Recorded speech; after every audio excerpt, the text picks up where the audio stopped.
Um, okay, we start. Okay, our first question was, all right, how are Kant and Burke similar or different? I have some comment on that. So for Burke, as we read the article, he like kind of categorized like every single thing that considers as beautiful for him. Like he goes through like everything, like mind, animal, or plants, or flowers, or anything, and what are like things that are beautiful. But for Kant, is a different one. He kind of don't really care as much as Burke, and he just not super concerned on what is beautiful or how it works or anything. So that's just something that obviously is different. Yeah, Yeah, I I agree. agree That's what I with said you. too. Oh, sorry. Um, Burke is just really specific with what he thinks is beautiful. Like he talked about grace and delicacy and all these traits, but Kant doesn't really do that. He just says there's this like there is no purpose. Like beauty is just this like abstract form. And so I don't think he would give it all those definitions. Anything else? What did you want to add? Yeah, I agree with that. I just wanted to add that, like Bark always tells, that anything beautiful is something which causes pleasure, or that hit your eye, your ear, or skin, kind of like you can see it, feel it, and it's kind of give you a pleasure. But what Kant says that he thinks like whatever you feel happy with, like it may be in a deserted island, but you are happy with it and it looks beautiful and you have a comfortable place to stay, and that's beauty to you, kind of like that. That's kind of example he gives. Yeah, well said. What do you guys think that they have the same? I saw that like one similarity that I thought that I saw was like their idea of like I don't know if I read this right or not, but their idea of like something being useful. They kind of disagreed of like saying that just because something's not like useful or like it doesn't fulfill its purpose that it has doesn't mean it's like not beautiful. uh, Kant said that like if it's useful and it evokes some pleasure, that doesn't mean it's like it's beautiful.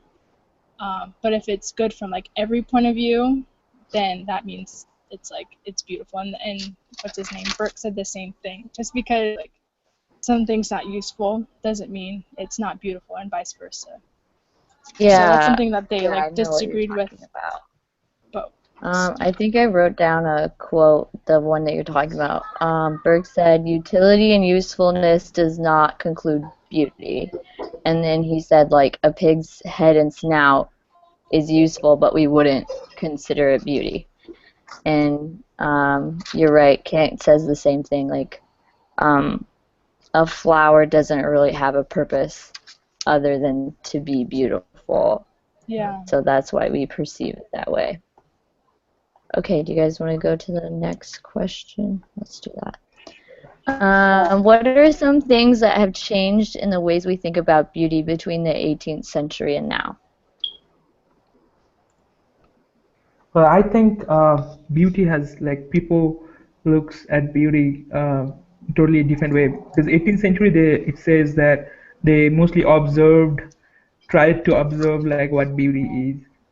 But nowadays we don't like observe someone for a long time to, or at some things. Maybe at things we observe, but not at people, or the people that we say they're beautiful, but we don't observe them much. Yeah, Uh, so I think that's the difference. Like people now goes with just like what they see, or what they kind of like look at it. They don't really observe someone at beauty. For example, the Taj Mahal in India. Like if you observe it, it's it's like it will give a different story, but people just look at it and say it's beautiful, but Mm, they don't know like how it made and how many people died making it, kind of. yeah. Yeah, I understand what you're saying. Yeah. I agree. I feel like the differences between now and back in the day is the role model. Like, of course, like in the past, there's not much technology and media that people can see everything all the time. And beauty now is mostly based on the famous people, how they look like and what they think and the way they act, and those are beauty for now. Is like if you're kind of off the path, like out of date, you're not like beautiful or something. This is just like more like a um, broadly society all around the world. But then in the past was just yeah, through observation, um, individual in the society, they have the beauty in different, how to say it, the unique of the beauty in different society all around the world. Because like before, it was not that connected. But then Yeah. now I feel like the beauty, the standard of beauty is all blended all around the world. Yeah. Yeah, that's a good point. So there's going to be like so many different definitions. Yeah, going along with that, I think like with how much technology is expanded and how much more knowledge that we have compared to back then. Like back then, people like something that was beautiful to them was like only the things around them that they knew. They didn't really have the scope of like international, like they didn't know like of different plants or different people or different like other features of around the world that are also beautiful. So I think going along with that, like our scope of like what's beautiful has just like widened so much because we have like so much more knowledge and like awareness of other beautiful things that are around us. Yeah, I think that as time has gone on, like the definition of beauty is almost like an anything goes kind of Mm, thing. So, like, Kant and Burke, they're kind of like essentialists. Like, they think there's this one definition of beauty that they've kind of written out in these books that they've written.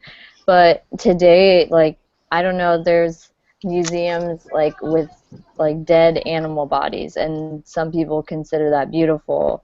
Or like, yeah. who's painting? Goya's painting where he's Saturn, he's eating his sons. Like that's a really gruesome thing, but some people think that's beautiful. And when they talk about all this, like you want to see it for its pure form and have no purpose, but like you were talking about, like with the Taj Mahal, like it becomes more beautiful when you know its history and you know all these things about it. So I think today we've kind of built from their definitions, but in a way we've kind of erased them completely too. Yeah, I like that. Okay, anything else, or you guys want to go to the next question? Let's go with the next one. All right. What are some things you agree with in these two writers?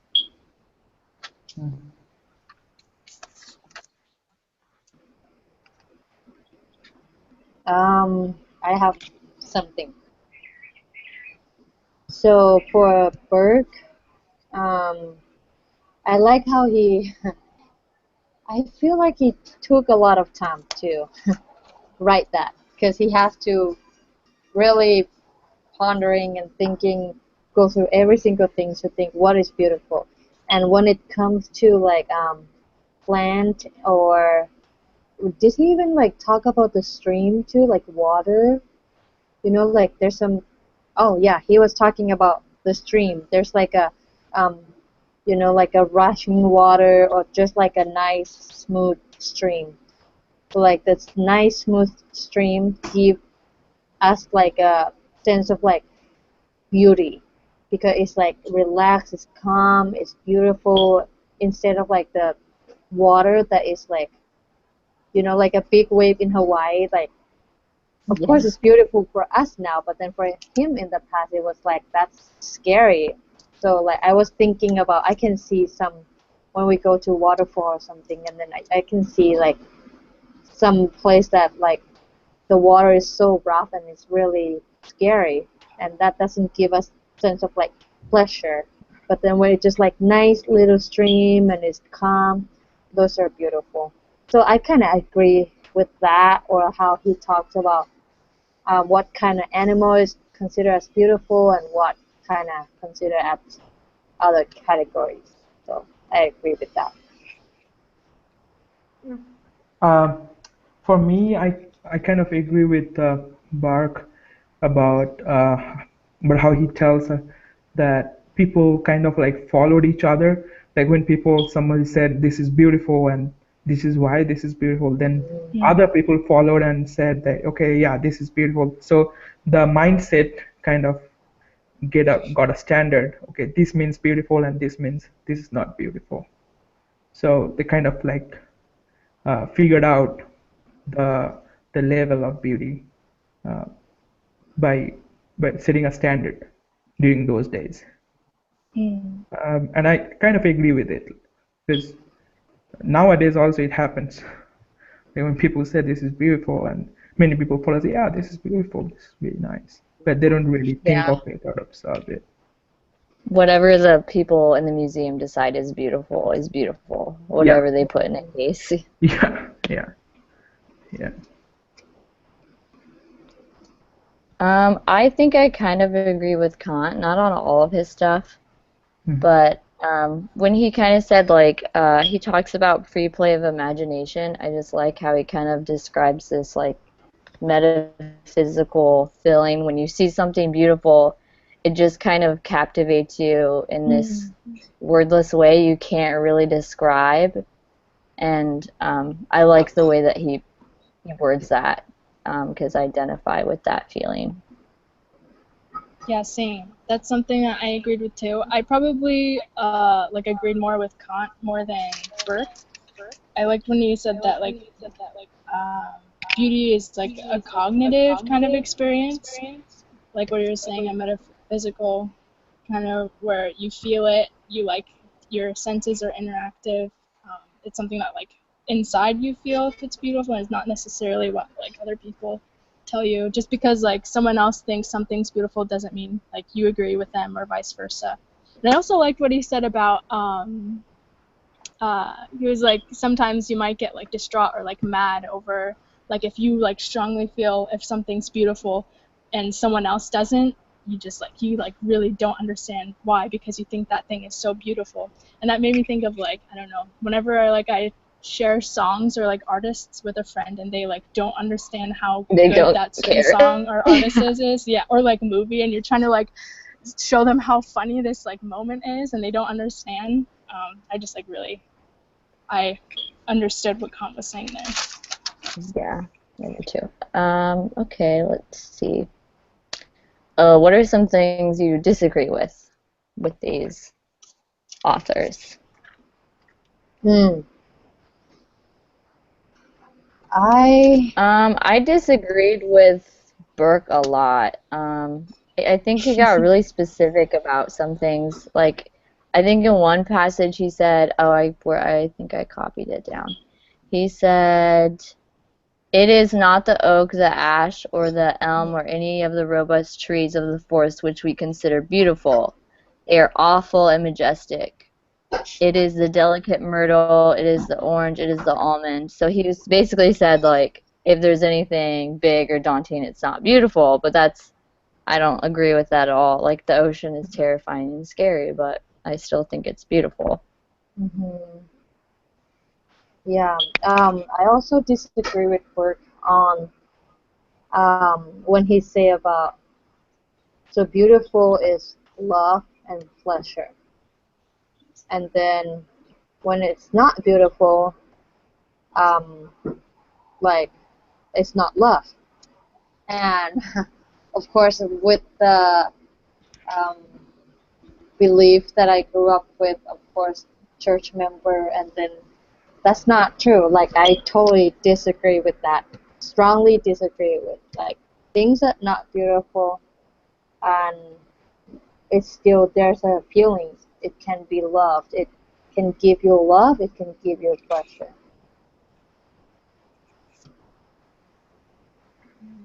Yeah, I agree. I don't know if I would use the word love and connect that with beauty. I think you could love things that are beautiful, but I don't think everything, like you said, everything that is beautiful is love also. Like, we still love people that, make bad choices or do things we don't agree with. Yeah. Yeah.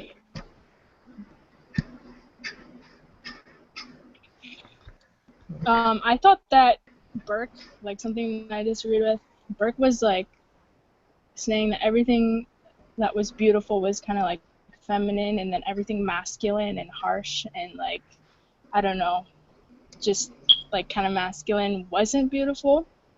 Because he was saying, I don't know, like things like that were smooth, like a Oh, woman are beautiful yeah, and that was delicate weird. and graceful.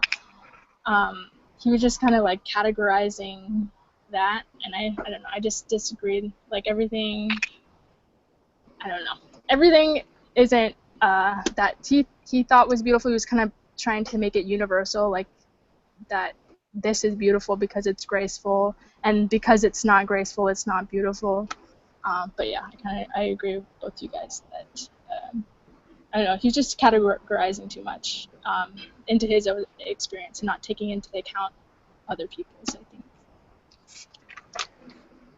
Exactly. Yeah, I also agree with you all because I feel Bart kind of tries to explain on everything that he thinks is beautiful, and he tries to like tell us that like these are the things that can be beautiful, and this is how you feel what beautiful is. Like that's how you look at it, and it doesn't give the freedom in his talk about like Yeah. to choose what is beautiful.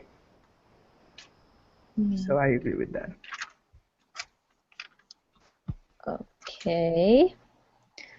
Um, what are some things people in the media today that Burke would not think of as beautiful that some people today might think of as beautiful? So something today he probably wouldn't like that people think is beautiful. Wow, like everything, I guess.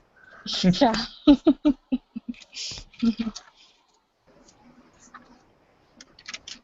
You kind of talked about it already, Ivy, but like the one thing that I wrote down that I thought that Burke wouldn't think was beautiful was like everything in nature. Like when I read that same line that you like already quoted about like the big robust trees and him saying that those weren't beautiful, and like the first thing that I thought of were like the redwoods in California, and I think they're so beautiful. They're like Oh yeah, massive and totally. like incredible. And then I thought of like the Grand Canyon, and then just like all these really big like things in nature, and how like in awe I am of them. There's like so many like National Geographic magazines and like Instagram accounts with just like pictures of people taking pictures of these beautiful things in nature. But yeah, that's one of the things I thought about. Yeah, that's a really good example. Let's see.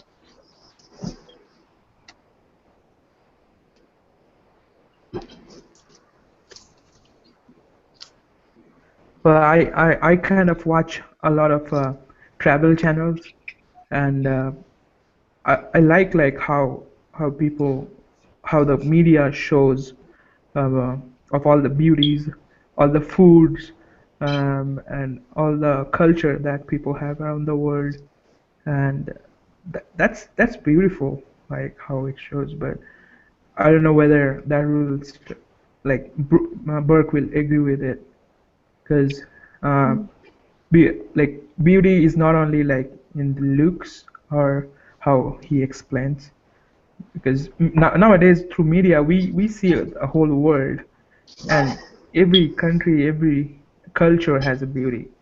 Every culture, how they live has a beautiful thing in it, and that's why we have like cultural nights in Hawaii, and that's beautiful. And Mm-hmm. it's it's just that like I don't think Burke will agree with those kind of things that media shows today nowadays. Because of media, we kind of know what how beautiful the world is. Yeah, I I agree. agree. I don't think they would necessarily understand like cultural context and historical context to some things that we think are beautiful because they kind of throw that away when they say, it can't have like a purpose. Right. But I feel like so much of art and history is directly related to culture and people's history, and I don't know how you can say that that's not beautiful, because that's basically humanity as a whole. So Right. I also think that Burke might not like, you know how we have like so many abstract art or Yeah.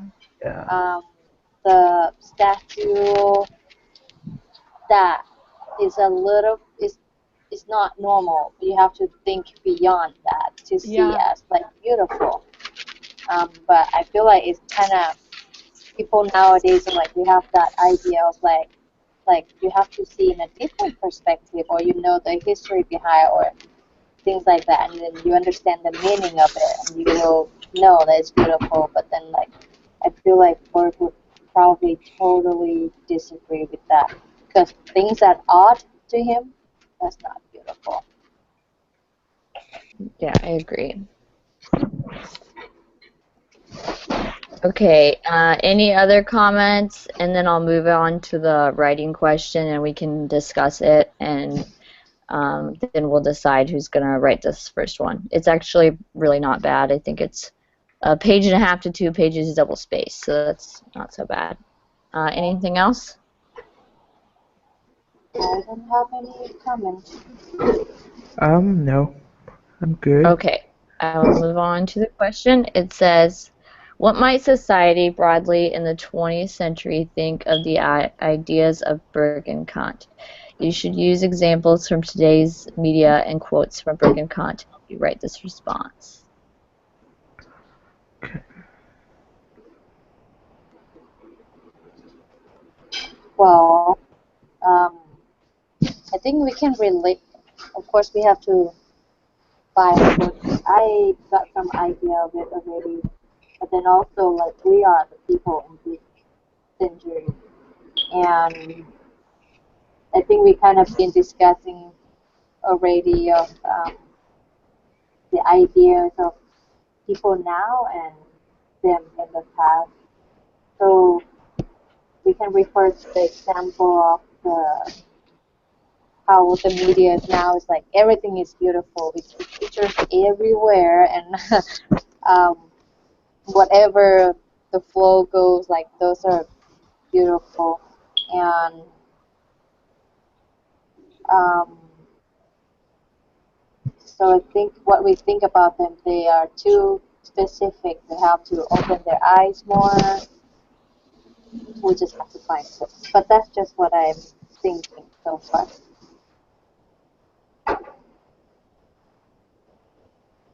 Wait, what was the question? What would the media think of Burke and Kant and their idea of beauty? Like What would they society. think of the ideas of Burke and Kant?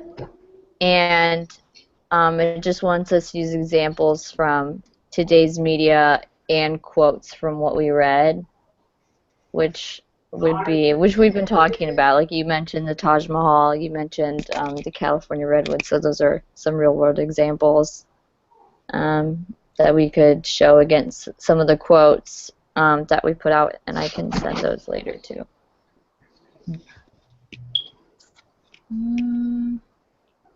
But overall, I think we've kind of gotten through that answer through our discussion. That I think today the definition has expanded a million times beyond that, and it's kind of everything goes. And most people would agree that like beauty's in the eye of the beholder. Like for example, there was a guy named Duchamp. He like part of his art installation, he just put like a toilet out, like that was it. And people thought it was like the most amazing thing ever, and he's like a huge famous artist and he just put a toilet outside. So that's a good example of like how far that's come, and I think Kant and Burke would both be like, well, that's just a toilet. It's just this, useless item with a purpose. How on earth could that be beautiful? Da da da. So there's that. I also recently watched the video. It was just on Facebook, of course, and It was, what's his name? It's an actor, Hollywood actor that's really handsome. I don't remember his name. It's like, oh, well, there's a lot Anyway, of those.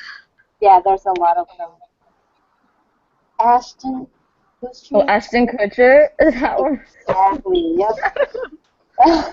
So he was like giving this talk. He was like, um, about like being sexy or something, like being sexy, pretty, beautiful, whatever. And he was just like talking about when I listen to it, it's not like it's all opposite from the what the society thinks right now. Mm. It's like being sexy, not that means like you kind of reveal and wearing like revealing clothes or being sassy or some kind of thing or tons of makeup, but it's just like being good inside or those kind of things. So like I feel like there's a lot of those um, part like people that think that beauty is just not um, like in the Hollywood, right? That beauty is more than at Yeah. that.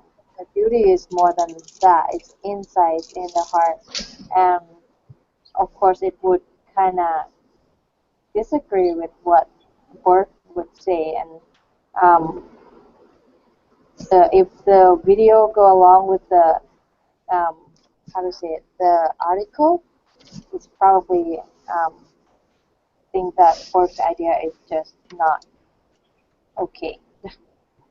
That's a So good it just example. I have to. I think I saved it in my Facebook, so I can go and just quote it from the video. Okay, yeah, that's another good one. What do you think people would agree on? Anything that you think people would still agree on that they've been talking about? Mm. I think about what Kant says about being like open-minded and liking something that you like and think that that's beautiful. People will agree with it, like because many people have different opinions about beauty. Nowadays, it kind of like broadened up a lot. Yeah. So Kant Oh, kind of agrees Yeah. with taste. that. Yeah. Yeah, the tests. Yeah. Yeah, and Like that for some there's people, like I good have taste some and bad friends. taste. Yeah, yeah. I have some friends who likes who thinks that being kind of like having a dangerous life kind of it's beautiful. So uh, they have a different opinion about life and they feel that's beautiful. Like without that, there is nothing. Like it will be a bored life or kind of a dark life. So people have broadened their minds, and I think that's kind of goes with it. Yeah, I feel like Kant was more like progressive and his ideas were more modern and that like Right. he wasn't so like specific in what's beautiful, like this is beautiful, this isn't, like Burke was. So I Yeah. feel like modern, like the media would probably agree more with him, where um, like it's up to you what's beautiful Yeah. or not. Yes. Yeah, I agree with you. I think if anybody, they'd agree with Kant the most. And I think most people would agree that his definition of beauty is has some truth in it. Like I think there is things that we see without a purpose, and we do think those things are beautiful. We've just grown, our definition has just grown beyond that, but we still would Yeah. agree you can look at something and not like identify with it, some Mm. abstract just form, and you feel like it's beautiful. But Yeah. maybe our definition is just built off of that. Okay, I think we're good, and now we can. Do you guys just want to kind of think a thesis? Be good to go. So we just want to make a thesis with that question. So we could say like in the 20th century, um, modern society agrees with the essential ideas of Kant, but has grown off of that to include more abstract definitions. Something like that. Yeah, that Yeah, sounds. that sounds good. So in the 20th century, modern society agree some essential idea of Kant. Is that right? Yeah, but we've But we develop from those ideas more. Yeah, ideas, yeah, to include, yeah, to have a more inclusive definition of all cultures or something like that would probably be good. Okay, so I think we're good. I will stop the broadcast right now, and then we can trying to decide whoever wants to write the first paper.